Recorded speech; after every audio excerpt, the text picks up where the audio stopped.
Hey everybody, John here from O'Reilly Auto Parts. Today I'll be showing you how to change the fuel filter on your car, truck, or SUV. I'll be working on a 2003 Ford Taurus, but recommended maintenance intervals and procedures will vary. There are different ways your fuel line can be connected to the filter and different places that the fuel filter can be located, so it's important for you to look at the manufacturer's specifications for your vehicle. A couple of tips before we get started. Changing your fuel filter when you're down to less than a quarter tank of fuel will make removing pressure from the fuel line much easier. Also, make sure that you're working in a well-ventilated area so that combustible fumes don't accumulate. We can recommend a professional technician in your area if you're not completely comfortable doing the job yourself, but if you are, here's what you'll do.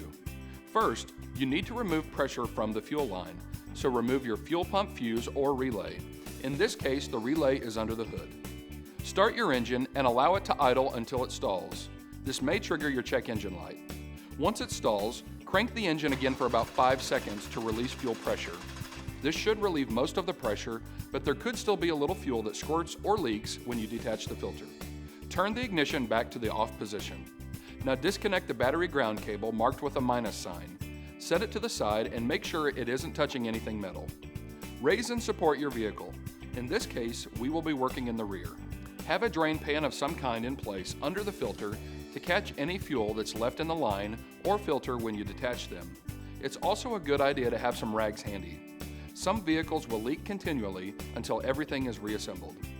Used automotive fluids are toxic and harmful to the environment and people. Used fuel is considered hazardous waste, so we cannot recycle it in our stores. Most communities have hazardous waste collection sites, so we suggest visiting your city or county website for details. Once you've located the filter, use a screwdriver or quick release tool to detach the clips from the line. Your model may have release buttons on either side instead of clips. Be careful not to kink your fuel lines as you detach the filter. This can cause leaks. It may be helpful to push the line into the filter while you're trying to loosen the clips. Loosen the clamp.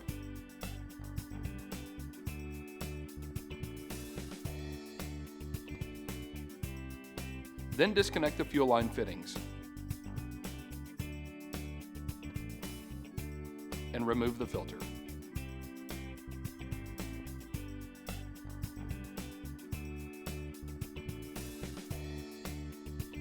Your old filter may or may not have an arrow indicating the direction fuel is flowing, but the new one should. The direction of fuel flow will always be toward the front of the vehicle. Now you'll install the new filter.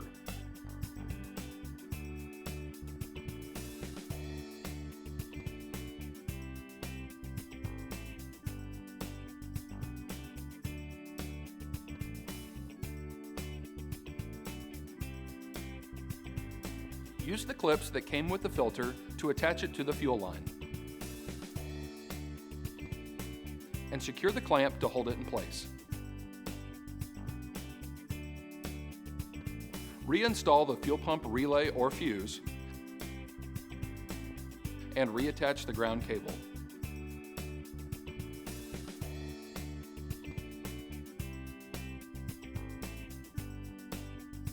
It's safe to lower your vehicle. Turn your ignition to the on position for a few seconds, but don't start it. Turn it back to the off position, then turn it to the on position again. This will bring pressure back into the fuel system. At this point, check under your vehicle for any leaks. Now start the engine and check again for any leaks.